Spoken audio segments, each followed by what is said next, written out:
Ever noticed how kids have this magical ability to hear only what they want to hear? You could whisper, "I made cookies," and they'd come sprinting from the next room. But say, "Pick up your toys," and suddenly their hearing's on a tropical vacation, sipping coconut water. So, how do you get kids to actually listen? Here are 7 magical tips to grab their attention without losing your cool. First, make eye contact. Ever tried yelling instructions from across the room? That's just background noise to kids. Eye contact is your secret weapon. It magically connects you with your child. Get down to their level, look them in the eyes, and there you have it. You've got their full attention. It's a gentle but powerful way of saying, "I'm serious and I need your focus." Second, be direct. Once you've got their attention, get straight to the point. Skip the, "What did I just say?" or "Do you know what time it is?" Instead, say exactly what you need. Put on your shoes. No room for confusion. Third, give them a heads up. Kids need a little time to get ready for what's next. So give them a heads up. "We're leaving the park in 5 minutes. Here's the key.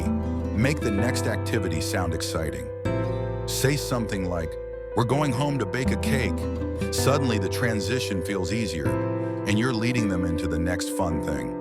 4, keep it short. Less talk, more action. Ever start explaining something to kids only to realize they've tuned out halfway through your first sentence? Keep it simple. Instead of, "Could you please close the door?" just say, "Door, please."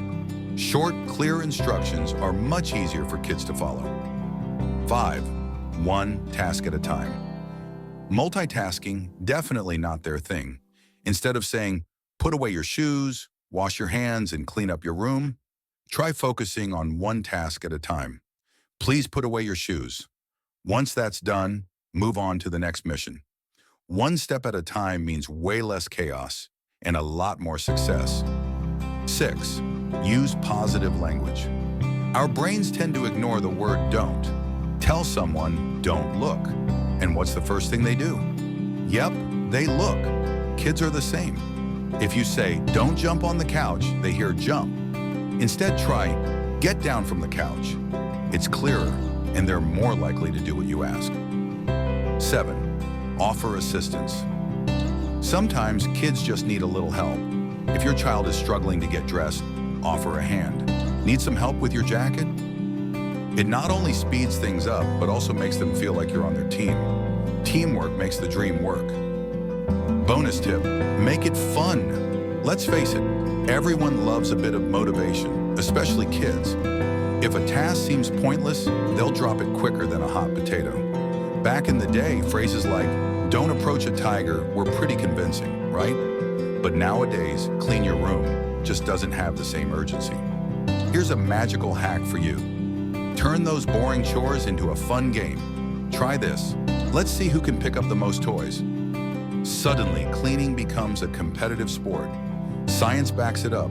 Mixing play with tasks keeps kids engaged and boosts their learning. Final thought. Stay calm and patient. Easier said than done, I know. But keeping your cool in the face of a kid's "nope" is like being a Zen master in the middle of a wild storm. Sure, yelling might feel like the natural response, but your Zen attitude shows kids how to handle stress and boost their confidence. So next time you feel that frustration bubbling up, try this. Take a deep breath, count to 10, and picture yourself lounging on a sunny beach during your next vacation. And remember, kids live in their own little world, one that's often way more relaxed and forgetful. The magic of parenting lies in understanding their unique perspective.